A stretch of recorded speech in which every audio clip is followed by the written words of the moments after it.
Vamos em frente. Ô, João, traz essa informação para a gente discutir aqui, João.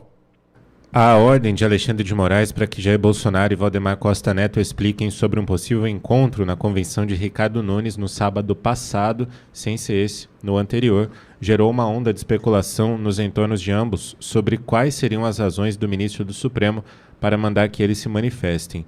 O temor é que Moraes tenha dado a ordem para preparar o ambiente para uma iminente ordem de prisão. Isso quem diz é o portal Metrópolis. Os dois garantem que não se encontraram e o isolamento de Valdemar na semana passada depõe a favor dessa versão. A propósito, no Supremo, a impressão é que a chance de uma ordem de prisão sair agora é mínima. Pitoli. Olavo, e aí? É um cenário. Eu confesso que a minha leitura é que essa possibilidade de qualquer nova prisão, em especial do presidente Bolsonaro, é quase nula. Nula. Valdemar... Eu não vejo essa possibilidade hoje. Você enxerga essa possibilidade, Olavo?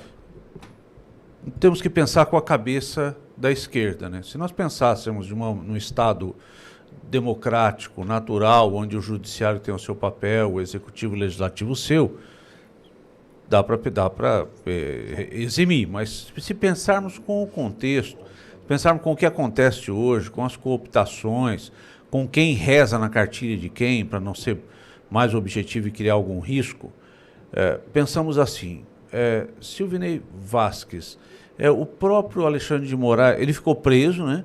O próprio Alexandre de Moraes disse que todos votaram, que ninguém foi impedido de votar na questão dos ônibus, mas ele ficou preso.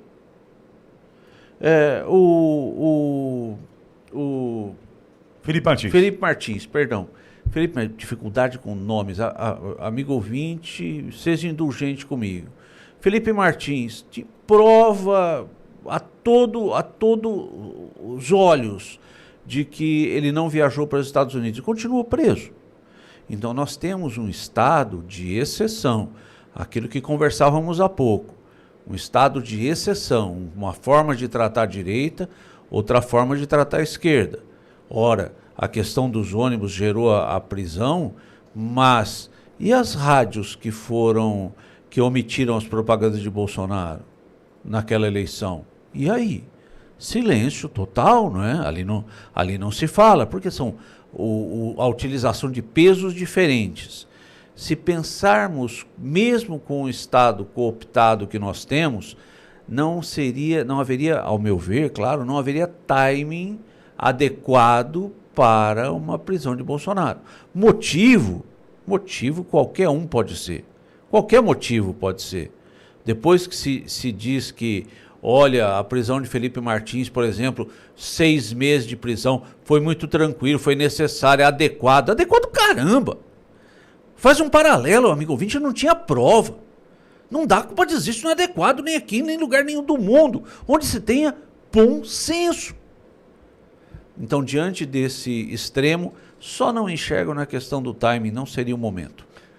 Walter, e tem outra questão. Bolsonaro, por onde passa, de norte a sul, arrastando multidões, o que mostra também, além da sua força, sua popularidade, que uma eventual prisão poderia trazer uma comoção, então isso aqui virá uma Venezuela, hein, Walter? Eu acredito que foi só por isso até hoje que Bolsonaro não foi preso. Porque, na verdade, o pessoal faz conta, calcula. E em não podendo prender o Bolsonaro, porque quem sabe os caminhoneiros do Brasil parassem as estradas, os produtores rurais colocassem as máquinas, os implementos na rua, dentro das cidades, o Brasil fosse paralisado e a gente fosse para um processo que seria obrigado o governo que está aí a colocar as forças do Estado contra, né, essa parcela que é a maioria da sociedade brasileira, é só por isso que ele não foi preso. E em não podendo prender o Bolsonaro, se prendeu aqueles caras que estavam ali, no entorno mais próximo. Essa questão do Felipe Martins. Se suscitou que ele era um dos articuladores de um eventual golpe e que aí queria fugir, ou iria fugir para os Estados Unidos. Quais são as causas que a lei brasileira autoriza essa prisão preventiva? Uma delas é a possibilidade da pessoa fugir, se evadir do processo penal. Aí se inventou isso. E se criou uma prisão para o cara que levou 6 meses. O Silvinei. Gente, nossos ouvintes e telespectadores, sempre foi crime o transporte irregular de eleitores. Isso sempre foi encarado pela Justiça Eleitoral como abuso de poder econômico.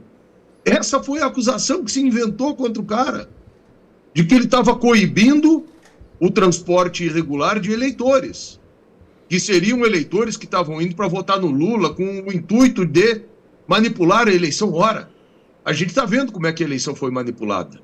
O Nicolas falou aí no início, como é que o Luciano Hang foi censurado, como é que buscas e apreensões foram feitas nas casas de pessoas, como é que pessoas foram proibidas de ter a sua voz nas redes sociais, mas que liberdade, que democracia é essa? Então, diante de tudo isso que a gente tem visto, para mim não me surpreenderia inventar mais uma razão para prender o Bolsonaro, porque continua mantendo viva a esperança das pessoas em poderem ter liberdade. Agora, tudo isso evidencia cada vez mais isso que o Olavo falou. Não é democracia, não pode ser democracia. E insisto no ponto, tudo isso só está acontecendo porque os nossos senadores da República têm sido omissos. Porque para não nos acusarem de golpistas ou antidemocratas, na verdade tem remédio constitucional para isso. E o remédio constitucional contra todos esses abusos está ali, em cima, naquele livrinho verde. E cabe ao Congresso e caberia ao Senado da República. Mas parece que estão mais preocupados e estão com as emendas PIX do que, de fato, corrigir os desvios da suposta democracia brasileira.